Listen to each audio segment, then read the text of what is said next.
আসসালামু আলাইকুম, আহলান ওয়া সাহলান মারহাবান। বন্ধুগণ, কোরআনে বর্ণিত জয়তুন ফলের কথা তো আমরা সকলেই শুনেছি। আজ আমি আপনাদের সেই কোরআনে বর্ণিত জয়তুন ফলের বাগান দেখাতে নিয়ে এসেছি। মদিনা থেকে প্রায় 800 কিলোমিটার গাড়ি চালিয়ে যাবার পরেই প্রথমেই জয়তুনের বাগানটি চোখে পড়ে তাবুক ডিস্ট্রিক্টে। মনে হচ্ছিল বাগানটি যেন শেষই হচ্ছে না, মাইলের পর মাইল রাস্তার ধারে শুধু বাগান আর বাগান। কি নান্দনিক সুন্দর দৃশ্য! আমি আপনাদেরকে বাগানটি খুব কাছে থেকে দেখানোর চেষ্টা করব, যেন আপনাদের বুঝতে সুবিধা হয়। বন্ধুগণ, কোরআনে বর্ণিত এই ফলটির কসম আল্লাহ করেছেন এবং এই ফলটি এত উপকার, মানুষ এই ফলটিকে বিভিন্নভাবে খেয়ে থাকে।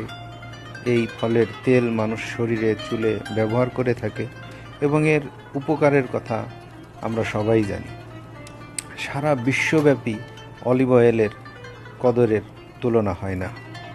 আল্লাহ এই ফলের মাঝে এত গুণে গুণান্বিত করেছেন যে এই ফলের গাছটা যখন আমি প্রথম দেখি, আমি চোখ সরাতে পারছিলাম না।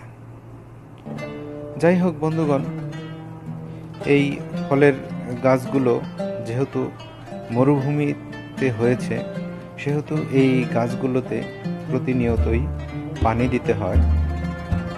সারা দিন রাত 24 ঘন্টাই গাছে পানি দিয়ে রাখতে হয়, ফলে এই গাছগুলো বেঁচে থাকে।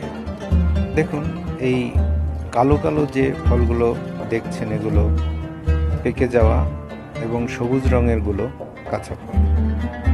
বন্ধুগণ, আমি আজ আপনাদের দেখানোর চেষ্টা করলাম কোরআনে বর্ণিত জয়তুন ফলের বাগান, গাছ এবং গাছে ধরে থাকা জয়তুন ফল।